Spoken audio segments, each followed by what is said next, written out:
Hello बच्चों, नमस्कार, good evening. तो आज के सेशन में हम देखने वाले हैं प्रायद्वीपीय भारत। ठीक है, आज बताऊंगी आपको प्रायद्वीपीय भारत। तो ये देख लेते हैं हम। सबसे पहले तो प्रायद्वीप की परिभाषा सुनो। प्रायद्वीप क्या होता है? प्रायद्वीप उसे कहते हैं, प्रायद्वीप भूमि का वह भाग होता है जो तीन तरफ से जल से घिरा होता है और एक तरफ भूमि होती है।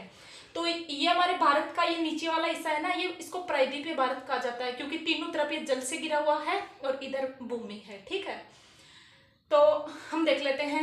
ये हमारी कच्छ की खाड़ी और ये खंबात की खाड़ी, ये दोनों कहाँ पड़ती हैं?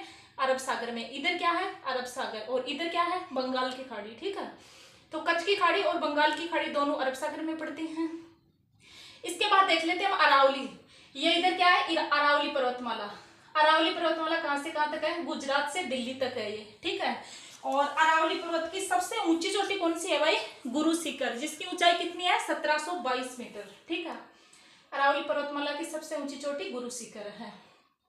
कहाँ पड़ती है? ये माउंट आबू में पड़ती है। इसके बाद में हम देख लेते हैं विंध्याचल। विंध्याचल और ये हमारा सतपुड़ा, जो कहाँ पड़ते हैं? प्रायद्वीपीय भारत में पड़ते हैं। और विंध्याचल को सतपुड़ा से कौन सी नदी अलग करती है? नर्मदा नदी। और सतपुड़ा के नीचे कौन सी नदी बहती है? ताप्ती नदी। ठीक है, ये था हमारा विंध्याचल और ये सतपुड़ा।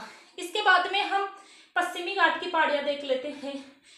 इसमें मैं आपको ऐसे बता देती हूँ कि कौन कौन सी पहाड़ियां हैं। कल आपको मैं पश्चिमी घाट और पूर्वी घाट विस्तार से पढ़ाऊंगी। ठीक है, तो इधर पश्चिमी घाट में बाबा बुदन की पहाड़ी है, नीलगिरी या अन्नामलाई की पहाड़ी है, कार्डामम या इलायची की पहाड़ियां हैं, ये पड़ती हैं। ठीक है, इसके बाद में पूर्वी घाट। पूर्वी घाट किधर पड़ता है? बंगाल की खाड़ी की तरफ पड़ता है। तो इधर कौन कौन सी नदियां पड़ती हैं? वरुषनाथ पहाड़ी, पालनी पहाड़ी, सिरुमलाई पहाड़ी, पंचमलाई पहाड़ी, सेवरोई पहाड़ी, जावेदी पहाड़ी। ये कौन से राज्य में पड़ते हैं? ये तमिलनाडु में पड़ती हैं। इसके बाद में शेषाचलम, नगारी, पालकोंडा, वेनकोंडा, नल्लामलाई, ये पड़ती हैं आंध्र प्रदेश में। ठीक है, आंध्र प्रदेश। ये पूर्वी घाट की पहाड़ियां आज मैं आपको नॉर्मल बता देती हूँ, कल इनको विस्तार से पढ़ा दूंगी। ठीक है, इसके बाद में ये जो प्रायद्वीपीय भारत है, ये कितने किलोमीटर क्षेत्र में फैला हुआ है? ये 16 लाख वर्ग किलोमीटर क्षेत्र में फैला हुआ है। ठीक है, इसकी ऊंचाई कितनी मानते हैं? 600 से 900 मीटर इसकी ऊंचाई मानते हैं।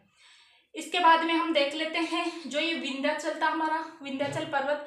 विंध्याचल पर्वत को गुजरात में जोबट हिल्स के नाम से जाना जाता है तथा बिहार में कैमूर हिल्स के नाम से जाना जाता है। कौन से को? विंध्याचल पर्वत को। उत्तर भारत, जो हमारा उत्तर भारत है, उसको दक्षिण भारत से कौन सा पर्वत अलग करता है? विंध्याचल पर्वत ही अलग करता है।